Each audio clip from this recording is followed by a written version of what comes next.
A Latino commander is arrested by corrupt police. But when 5 armored army cars arrive, the truth explodes, and justice changes everything. The sun had just begun to set, painting the small American town in a golden glow, when the sound of police sirens pierced the calm evening.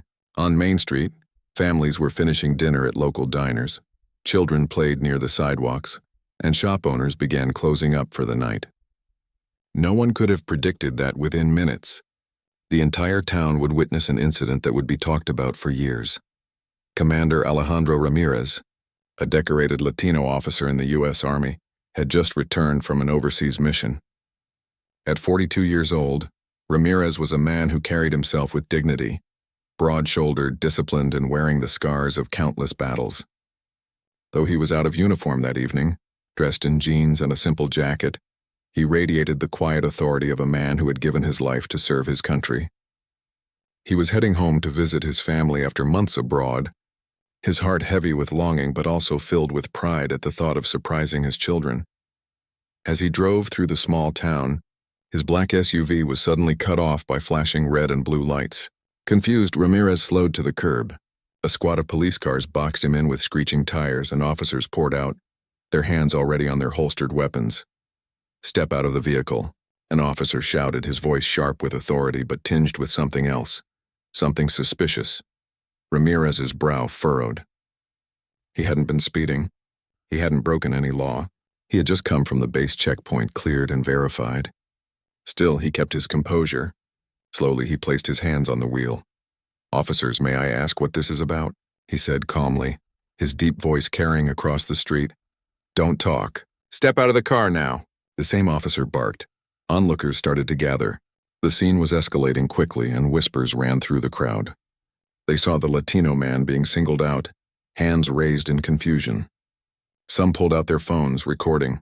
Ramirez stepped out carefully, his military ID visible in the front pocket of his jacket. The moment his feet hit the pavement, 3 officers rushed forward, forcing him to the hood of his SUV. "Hey, what's going on here?" Ramirez tried to reason, but his voice was drowned out by the clatter of handcuffs. His arms were twisted behind his back as the cold steel snapped around his wrists. "Commander Alejandro Ramirez, you are under arrest for suspicion of illegal possession of weapons and resisting authority," one officer read mechanically, though his eyes betrayed doubt. The crowd gasped. Ramirez's jaw tightened. "That's impossible," he said firmly. "I am a commander in the United States Army. My record is clean. You're making a mistake." But his words fell on deaf ears. Some of the officers avoided his gaze as if they already knew this arrest was questionable, but were unwilling to challenge their orders. Others seemed fueled by bias, their voices sharper than necessary, their hands unnecessarily rough. From the sidewalks, voices began to rise. "Wait, isn't that Commander Ramirez?" one man whispered. "I saw his face on the local news a few weeks ago. He just came back from deployment. Why are they treating him like this?" a woman asked angrily, holding her phone up high. Children peeked from behind their parents, confused why a man in civilian clothes was being cuffed so violently. Some people began to shout, "Let him go. He's a soldier." But the police dragged Ramirez toward their cruiser. Inside, Ramirez's thoughts churned. He had faced hostile interrogations in war zones. He had been caught behind enemy lines, treated with cruelty, but never, not once, had he imagined that the humiliation would come from his own countrymen, right here on American soil. As the cruiser door slammed shut, he closed his eyes. He thought of his daughter Sophia, who loved to wait at the window for him whenever he returned home from a mission. He thought of his son Mateo, who wore his father's dog tags around his neck every day at school. And he thought of his late wife, whose last words to him had been, "Alejandro, promise me you'll always come home with honor." Outside, the tension grew. The townspeople were divided, some quietly siding with the police, assuming Ramirez must have done something wrong, while others shouted in outrage, demanding his release. The lead officer spoke into his radio, his tone uneasy. "Suspect is in custody. Bringing him in for questioning." Ramirez looked out the window of the cruiser, his sharp eyes scanning the horizon. Something in his gut told him this wasn't going to be just another arrest. He could sense the weight of the moment, the way history seemed to hang in the balance. And then, as the police prepared to drive away, A sound thundered across the streets. It started as a distant rumble, low and steady like rolling thunder. People turned their heads toward the far end of town. The ground vibrated beneath their feet. The sound grew louder, stronger, unmistakable. Engines. Heavy engines. 5 massive armored army vehicles rolled into view, their presence undeniable. Painted in desert camo, each one bore the insignia of the U.S. Army. Their lights flashed in sync, their turrets visible, their weight shaking the ground with every turn of the wheels. Gasps erupted from the crowd. The atmosphere shifted instantly from confusion to awe. "Those are military armored carriers," someone whispered. The police froze. Radios crackled. Hands instinctively reached for holsters, though none dared draw. Inside the cruiser, Ramirez lifted his head, eyes narrowing. A small, knowing smile curved at the corner of his lips. He had recognized the markings. These weren't just any vehicles. These were his vehicles. His men. The lead armored car came to a halt directly across the police blockade. The top hatch opened with a metallic clang, and a soldier emerged, his helmet gleaming under the streetlights. His voice boomed through a loudspeaker. "Commander Ramirez is in custody. Release him immediately." The crowd erupted in cheers. Phones captured every angle. The police officers stood frozen in the glare of military headlights, their authority suddenly dwarfed by the sheer force of 5 armored beasts standing before them. And at that exact moment, everyone in that town knew the arrest of Commander Alejandro Ramirez was not the end of the story. It was just the beginning. The night air thickened with tension as the 5 armored army carriers idled in the middle of Main Street. Their engines growled like caged beasts, their headlights slicing through the darkness, casting long shadows over the stunned police officers. Townsfolk, now gathered in large numbers, stood frozen between awe and fear. Everyone could sense it. The balance of power had shifted. Commander Alejandro Ramirez sat handcuffed in the back of the police cruiser, his sharp eyes fixed on the soldiers. He knew exactly who they were. These were members of his unit, the 7th Armored Division. Men and women he had led across battlefields overseas, soldiers who would follow his command without hesitation. If they were here, then word of his arrest had spread through the base faster than wildfire. The soldier on the armored carrier's turret repeated the command through the loudspeaker, his voice hard and unyielding. "Release Commander Ramirez immediately or face consequences." The crowd gasped. Mothers pulled their children closer. Some people whispered anxiously, afraid of what might come next. Others pulled out their phones, knowing this moment would spread across the internet before the hour was over. The lead police officer, Captain Miller, wiped the sweat from his forehead. He had been in the force for 20 years, but never, not once, had he faced a standoff like this. He turned to his men, whispering urgently. The crowd erupted in murmurs. They came for him, the army came for him. He must be important. Why are the cops treating a commander like a criminal? Hold steady. Don't escalate. His voice cracked slightly. We're not here to start a war. But some of his younger officers didn't listen. They gripped their weapons tighter, their knuckles white, their faces pale with fear. They weren't trained for this. Ramirez watched closely from inside the cruiser, his chest tightening. His instincts screamed at him. One wrong move, one twitch of a trigger finger, and this would spiral into chaos. Innocent lives could be lost. The soldier in charge, Lieutenant Harris, raised a hand, and the armored vehicles moved forward a few feet, their weight rumbling through the ground. It was a show of force, deliberate and calculated. A few brave voices shouted toward the officers, "Let him go. He's a hero." Inside his cruiser, Ramirez leaned forward, trying to catch the attention of one of the officers standing near the door. "Officer," he said firmly, "you need to release me. Now, before this turns into something none of us can control." But the officer avoided his eyes, unsure. Captain Miller finally stepped forward, his voice shaky but loud enough to carry. "This man is under arrest. He'll be taken in for questioning. If the military has concerns, they can go through proper channels." Lieutenant Harris narrowed his eyes. He had fought under Ramirez's command. He owed his life to that man. He would not let bureaucracy or prejudice tarnish his commander's honor. He signaled again, and 2 soldiers stepped out of the armored carrier, boots hitting the pavement like thunder.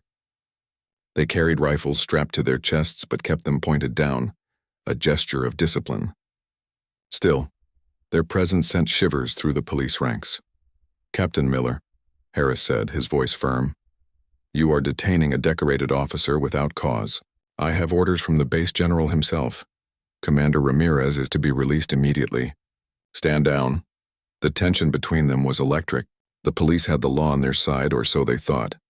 But the army had force, loyalty, and the people's attention. The townsfolk began to choose sides. Some shouted angrily at the police, accusing them of racial profiling. Others warned the soldiers to back off, fearing a clash. One older veteran in the crowd shouted at the top of his lungs, "I served with Ramirez's father. That man's blood runs red, white, and blue. Let him go."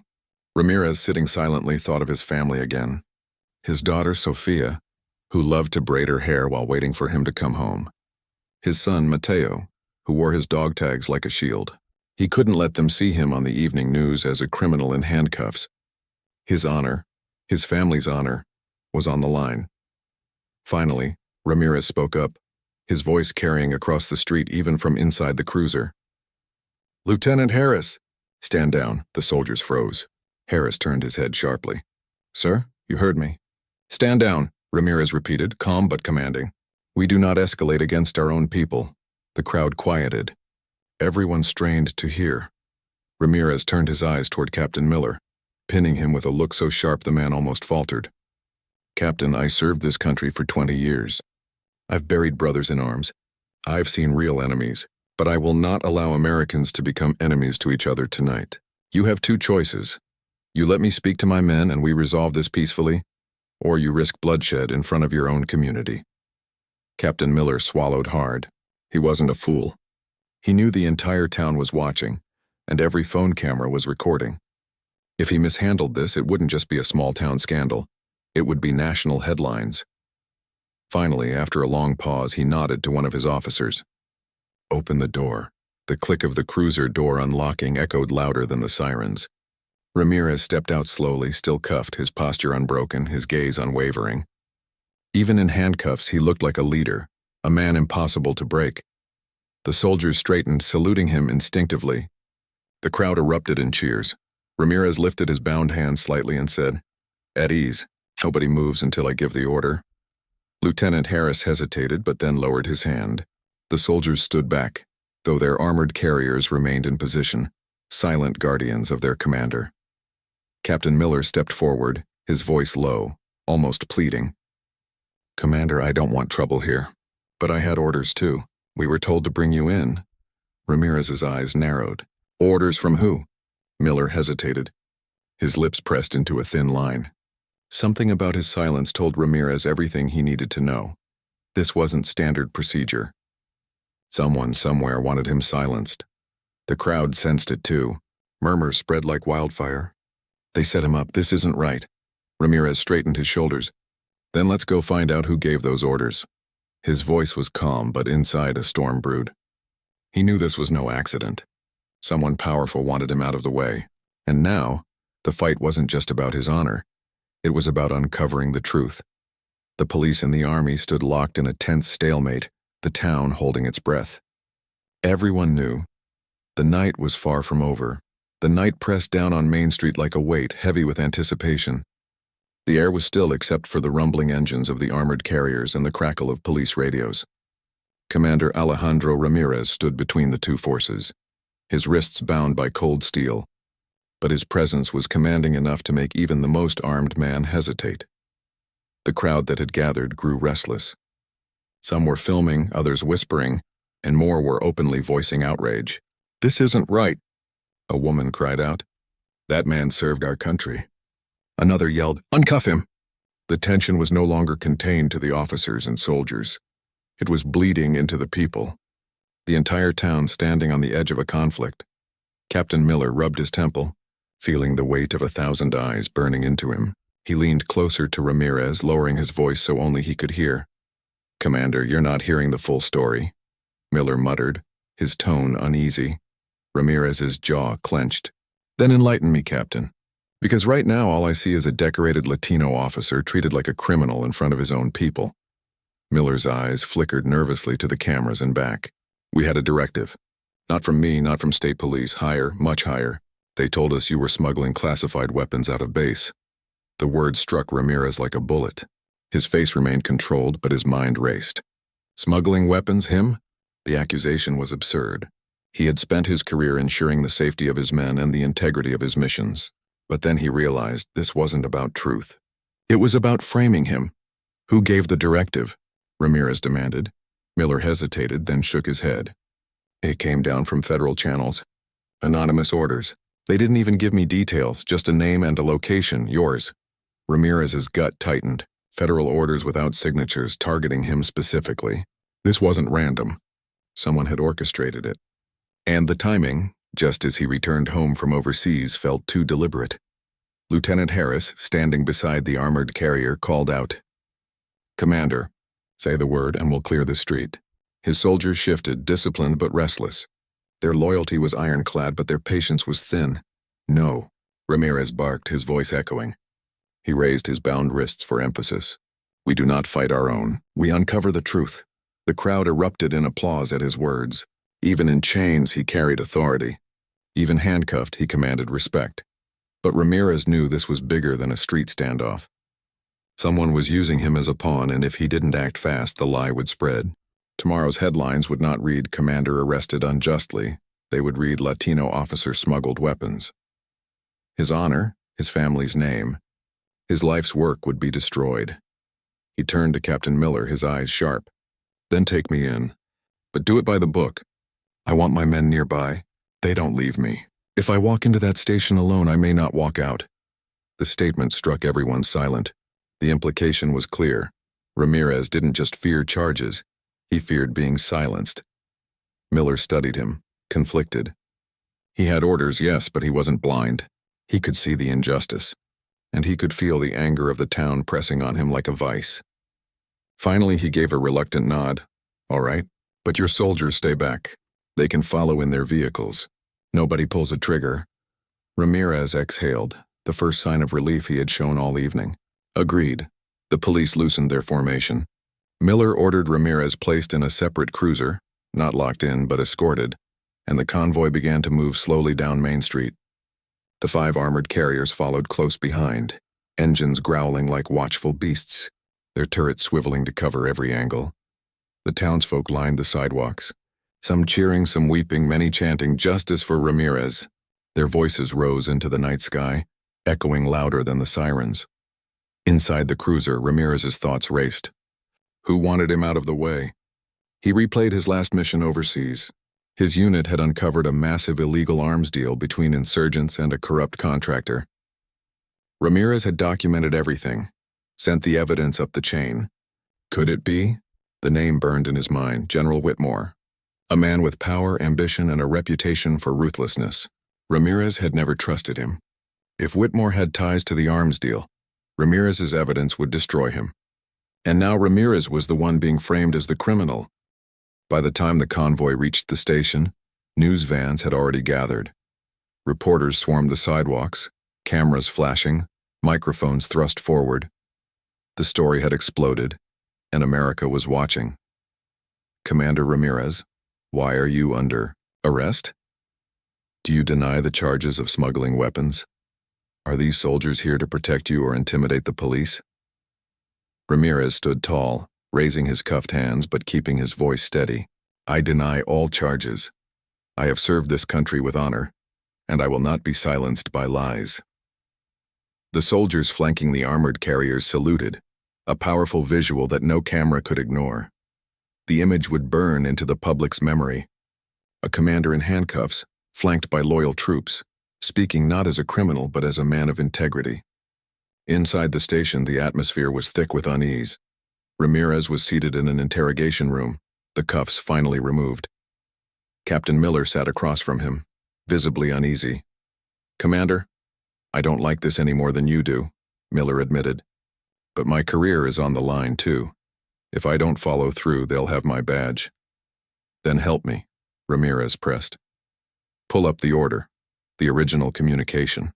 Find out who signed it." Miller hesitated, then sighed. He motioned for a deputy to bring in the file. Minutes later, a manila folder was placed on the table. Miller opened it, flipping through the printed directives. Ramirez leaned forward. His heart pounded as he spotted the signature line. His suspicions were confirmed. The order wasn't signed by federal law enforcement. It was signed by General Whitmore himself. Ramirez's fists clenched. His jaw tightened. "Whitmore," he whispered. Miller looked up. "You know him?" "I know him," Ramirez growled. "And I know exactly why he wants me out of the picture." The revelation hit him like a storm. Whitmore wasn't just after his career, he was after his silence. And if Ramirez didn't act fast, Whitmore would bury him under fabricated charges, and maybe even something worse. Ramirez stood, his voice low but filled with fire. "This isn't just about me. It's about corruption at the highest level, and I won't let him win." From outside the station came the unmistakable roar of armored engines, his soldiers still waiting, still watching, still ready to defend their commander. Ramirez looked at Miller, his eyes blazing with determination. "Captain, you have a choice to make. You can follow Whitmore's orders, or you can stand with the truth."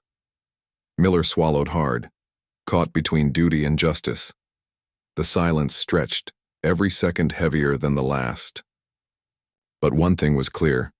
The war Ramirez had fought overseas was nothing compared to the war waiting for him at home. The walls of the police station felt suffocating, but Commander Alejandro Ramirez was far from broken. He stood tall in the interrogation room, his fists pressed against the cold metal table, his gaze locked on Captain Miller. The evidence was there, General Whitmore's signature on the order that had led to his arrest. It wasn't a mistake. It wasn't a misunderstanding. It was a deliberate plot. "You see it, don't you?" Ramirez said, his voice low but unyielding. "This isn't about law enforcement. This is about covering up a crime. Whitmore's crime."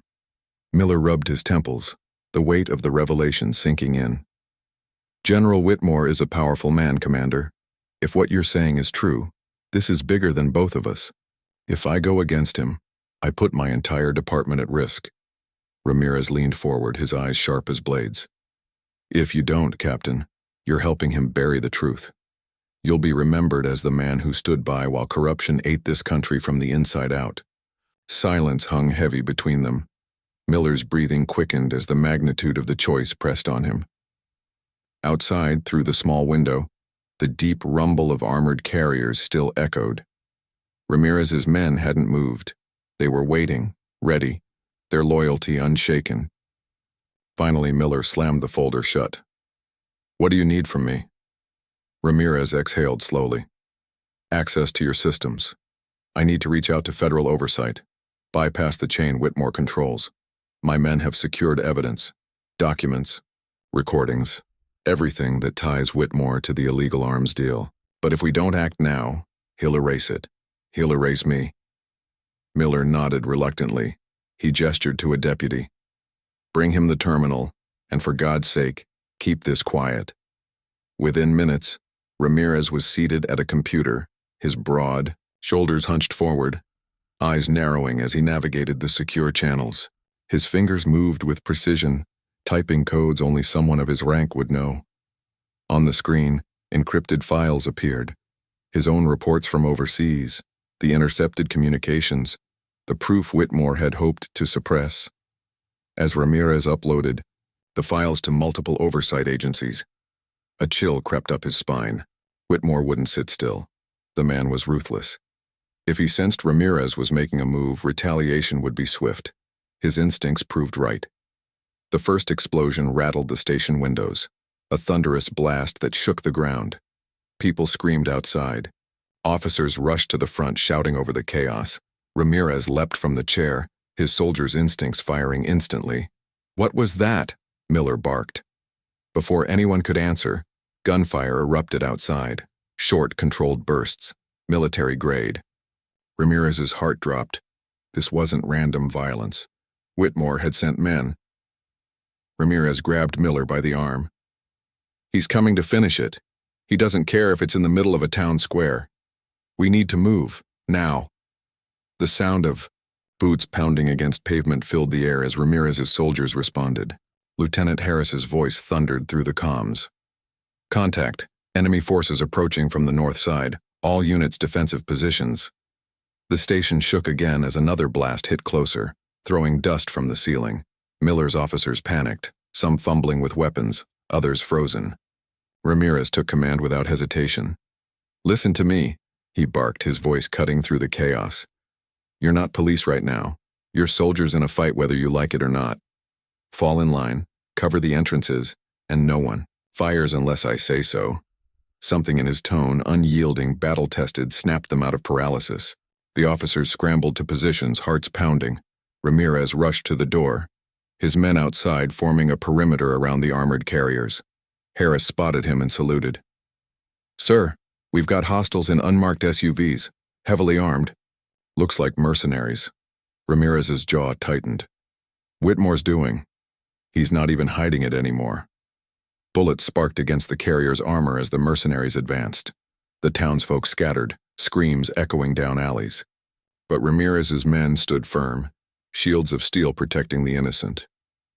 Inside, Captain Miller ran up, his face pale. "This is madness. He's attacking civilians just to get to you."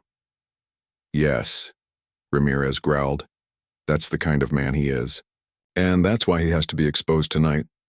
Ramirez grabbed a fallen rifle from the ground. The weight felt familiar in his hands, like an extension of himself.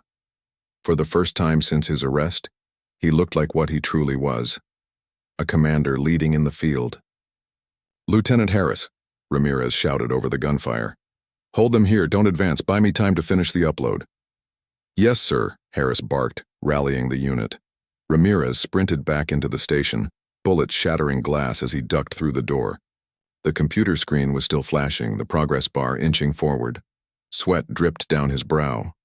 He typed faster, rerouting connections, ensuring multiple agencies would receive the data. But then the system glitched. An incoming hack. Whitmore's men trying to shut him down remotely. "Damn it," Ramirez muttered. His hands flew across the keyboard, countering firewalls every second critical. The room shook again as another explosion rattled the foundations. Finally, the bar hit 100%. A message popped on screen. "Upload successful. Evidence secured." Ramirez exhaled hard, relief flooding him. The truth was out. Whitmore couldn't erase it now. But the fight wasn't over. He turned just as the station door burst open. 2 mercenaries stormed in, rifles raised. Miller dove for cover. Ramirez didn't hesitate. He raised the rifle and fired 2 precise shots. Both mercenaries fell before they could react. Smoke filled the station. Ramirez reloaded, eyes blazing with determination. He wasn't just fighting for himself anymore. He was fighting for his men, his town, and the truth. Outside, Harris shouted over the comms, "Commander, they're retreating. They know they've been exposed." The sound of SUV engines screeching away filled the night. The mercenaries, realizing their mission had failed, were pulling back. Ramirez stepped outside, his chest heaving as his soldiers regrouped. The crowd began to emerge from hiding, cautious but hopeful. Cheers erupted as they saw the mercenaries fleeing and Ramirez standing tall, rifle in hand. Miller staggered out of the station, looking at Ramirez with newfound respect. You just saved this town." Ramirez lowered the weapon, his face grim. "No, Captain, I saved the truth. But the war isn't over. Whitmore knows I've exposed him, and he won't stop until he destroys everything I love." The soldiers surrounded him, their loyalty stronger than ever. Harris stepped forward. "Sir, what are your orders?" Ramirez looked out over the battered town, smoke rising in the distance, his people cheering his name. He clenched his fists, his voice steel. "We take the fight to him. No more running. No more hiding. Whitmore thinks he can silence me, but now the whole world will hear the truth." The crowd roared with approval, their chants of "Ramirez, Ramirez," echoing into the night. For the first time since his arrest, Ramirez smiled, not out of joy but out of resolve. The tide had turned. The next battle wouldn't be fought on Main Street. It would be fought in the heart of corruption itself, and Ramirez was ready. Morning came heavy with smoke and silence. The small town still bore the scars of the night before: shattered glass on Main Street, burned patches where explosions had ripped the pavement, frightened families huddled in churches and schools that had been turned into makeshift shelters. But beneath the fear, something else had taken root. Hope. News crews swarmed the town, capturing every angle of what had unfolded. Across America, screens lit up with images of Commander Alejandro Ramirez, handcuffed, defiant, flanked by loyal soldiers and armored carriers, standing against corruption. He was no longer just a man under arrest. He was a symbol. Ramirez, however, had no time for cameras or headlines. He gathered his men inside the town's community center, now serving as a command post. Maps and laptops littered the tables, soldiers relaying updates through headsets. Captain Miller and a few of his most trusted officers stood alongside them, no longer adversaries but uneasy allies. Lieutenant Harris leaned over the map, his finger tapping a red-marked compound near the outskirts of the state. "Sir, we tracked the retreating SUVs from last night. They regrouped here, an abandoned industrial facility. Intel confirms it's one of Whitmore's off-the-books arms depots." Ramirez's eyes narrowed. "Then that's where he'll be. He's arrogant. He'll think he can clean up loose ends before the feds move in." Miller frowned. "You've already sent the evidence out, right? What's the point of going after him yourself? Let Washington handle it." Ramirez shook his head, his voice firm. "You don't know Whitmore. By the time Washington moves, he'll bury deeper, cover his tracks, maybe even flip the story. Men like him survive on delay. I won't give him the chance." The room went silent. Everyone could feel the determination radiating off Ramirez. He wasn't just trying to clear his name anymore. He was waging war against a system that let men like Whitmore thrive. "Then we move at dusk," Ramirez ordered. "We hit fast, we hit clean. We bring him in alive. The world deserves to hear his confession." Dusk fell like a curtain. The convoy of armored carriers rolled quietly along back roads, headlights off, engines rumbling like thunder suppressed. Ramirez rode at the front, helmet on, rifle across his chest. His soldiers sat with unshakable focus, their faces grim but resolute. When the facility came into view, its chain-link fences and dim floodlights stood like a fortress. Armed guards patrolled the perimeter, unaware of the storm descending upon them. "Positions," Ramirez commanded through his headset. The carriers split, surrounding the compound with silent precision. Soldiers moved like shadows, rifles raised, covering every angle. Miller's police units provided backup, their cruisers parked in darkened alleys, lights off. Then, with a raised fist, Ramirez gave the signal. The night exploded. Soldiers surged forward, cutting through the fence. Gunfire erupted as Whitmore's mercenaries scrambled to respond. Spotlights flashed on, alarms blaring. But Ramirez's men were trained for war, calm, coordinated, unstoppable. Ramirez himself led the breach, kicking through a side door and storming the facility. Inside, crates of illegal weapons were stacked floor to ceiling. Assault rifles, explosives, even missile components. It was more than just corruption. It was treason. A voice echoed from the catwalk above. "Alejandro!" Ramirez looked up. General Whitmore stood there, smug in his pressed uniform, flanked by heavily armed mercenaries. His voice dripped with arrogance. "You should have stayed overseas where you belong. Now you'll die a traitor in your own country." Ramirez's jaw tightened. "The only traitor here is you. Selling weapons to enemies, framing your own men, you disgrace that uniform." Whitmore smirked. "History is written by survivors, Commander. And you won't survive tonight." He gestured, and his mercenaries opened fire. Bullets tore through crates, splintering wood and sending sparks across the concrete floor. Ramirez dove for cover, returning precise bursts that dropped 2 mercenaries instantly. His men stormed in behind him, fanning out, pinning down the enemy. The facility became a war zone, steel echoing with gunfire, grenades rattling the walls, shouts and commands ringing through the smoke. But Ramirez pushed forward, eyes locked on Whitmore. At last he reached the staircase. He charged upward, dispatching 2 more mercenaries with calculated strikes. At the top, Whitmore retreated toward an office, desperation cracking his once smug demeanor. "Whitmore!" Ramirez roared, crashing through the office door. The general spun, raising a pistol. But Ramirez was faster. He knocked the weapon aside, the shot going wide. The 2 men collided, fists flying. The clash less like soldiers and more like predators fighting for survival. Whitmore swung wild, rage fueling him. But Ramirez absorbed the blows with the endurance of a man who had survived worse in war zones. He countered with brutal precision, a strike to the ribs, a blow to the jaw.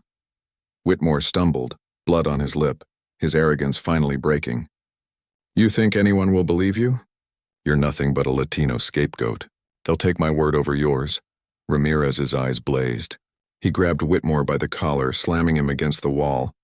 The world already has the proof. Your time is over. Whitmore spat blood, sneering. Then finish it. Kill me. But Ramirez shook his head. No, death is mercy. You're going to live, and you're going to answer for every soldier you betrayed. Outside, the battle raged, but Ramirez dragged Whitmore down the stairs, his men parting to let him pass. The general, beaten and bound, was shoved into the light of the compound yard where cameras from Ramirez's soldiers captured every second. Cheers erupted as the mercenaries surrendered, their weapons clattering to the ground. The facility was secure. The nightmare was over. Ramirez stood tall, Whitmore at his feet, surrounded by soldiers and townsfolk alike. News crews tipped off by Miller had captured the raid. America would see not just the fall of a corrupt general, but the rise of a commander who refused to bend. Miller stepped forward, his voice steady now. Commander Ramirez, you're cleared of all charges. And this man, he gestured to Whitmore, will face justice. The crowd roared, chanting Ramirez's name. His soldiers saluted, a wall of loyalty and pride behind him. Ramirez looked at the faces before him. His men, his community, his country. And for the first time in days, he felt the heavy weight of chains replaced with something else. Freedom, vindication, honor. He raised his voice, speaking not just to those gathered but to the cameras broadcasting across the nation. Last night I was arrested in handcuffs. Tonight I stand here with proof that corruption cannot silence the truth. We serve this country not for power, not for profit, but for the people. And as long as I draw breath, I will fight for them. The cheers swelled into thunder. Fireworks from the townsfolk lit the night sky, exploding in brilliant colors over the compound. Whitmore hung his head in defeat, dragged away in chains. And Ramirez? He stood unbroken, a commander who had faced betrayal, injustice, and war on his own soil, yet emerged not just a soldier, but a hero.